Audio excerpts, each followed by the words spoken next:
Assalamualaikum warahmatullahi wabarakatuh. Nama saya Sarif Fatudiyana, NIM saya 28920 548. Saya dari Prodi Manajemen, Fakultas Ekonomi dan Bisnis dari Universitas Pancasakti Bekasi. Di sini saya akan menjelaskan dari mata perkuliahan saya, Intermedia Akunting, dari dosen pengampu saya, Pak Muhammad Rashidi. Pertama, di sini kita akan membahas tentang bab 6, yaitu akuntansi dan nilai waktu. Di sini ada konsep dari nilai waktu dasar. Di dalam ilmu akuntansi, istilah nilai waktu dari uang atau biasa disebut dengan time volume of money, menunjukkan hubungan antara masa atau waktu dan uang, bahwa $1 yang diterima oleh perusahaan pada hari ini akan lebih berharga daripada $1 yang akan diterima perusahaan di masa yang akan datang.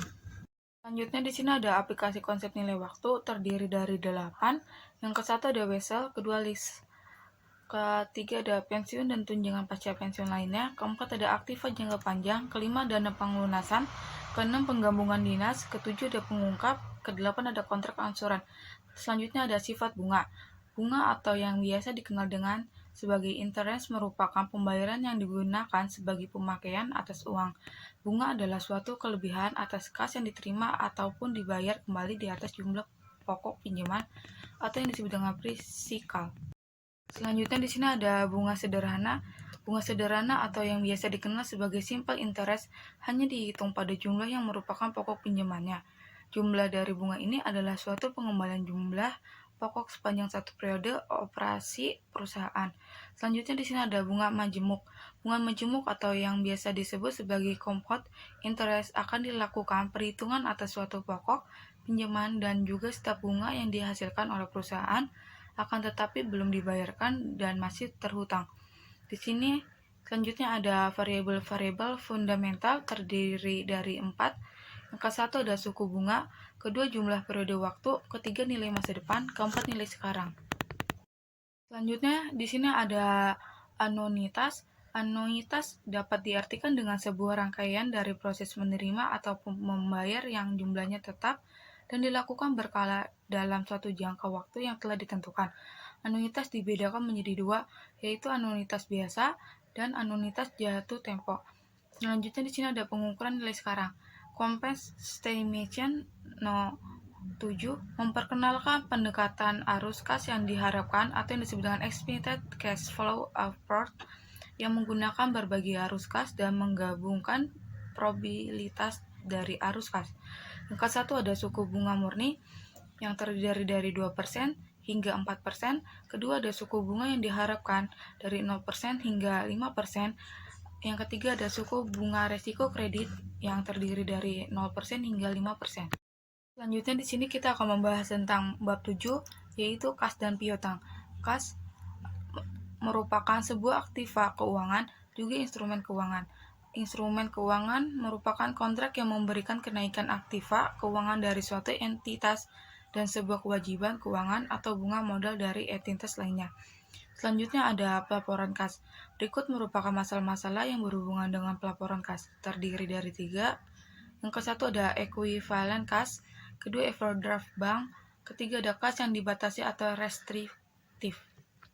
Selanjutnya di sini ada piutang. Piutang atau yang disebut dengan receivables merupakan klaim atas bunga, barang, ataupun jasa kepada pelanggan ataupun pihak lain yang berkepentingan di dalamnya. Di dalam neraca, piutang diklarifikasikan sebagai piutang dagang dan piutang non-dagang. Di sini ada piutang dagang.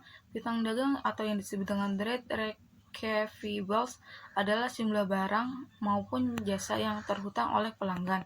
Selanjutnya ada piutang non-dagang. Piutang non-dagang atau yang disebut dengan non-trade receivables berasal dari berbagai transaksi. Selanjutnya di sini ada penilaian piutang usaha. Penilaian piutang lebih sedikit kompleks. Adanya piutang jangka pendek, perusahaan kemudian dinilai dan dilaporkan pada net present volume atau nilai relasi bersih, yaitu merupakan jumlah bersih yang diperkiraan dapat diterima oleh perusahaan dalam bentuk kas. Di sini ada piutang kas tak tertagih, yaitu penjualan secara kredit berisiko menimbulkan kegagalan untuk menagih utang. Selanjutnya penurunan nilai piutang. Selanjutnya ada aset perhitungan piutang mereka untuk penurunan setiap periode pelaporan. Selanjutnya di sini ada wesel tagih, yaitu pengakuan wesel tagih.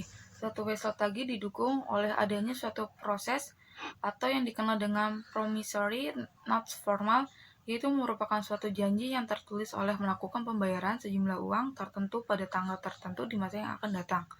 Selanjutnya ada penilaian wesel tagih, yaitu wesel tagih yang berjangka pendek dicatat dan dilaporkan pada net present volume atau nilai relasi dibersihnya, yaitu pada jumlah nilai nominalnya yang dikurangi dengan seluruh penyisihan yang diperlukan.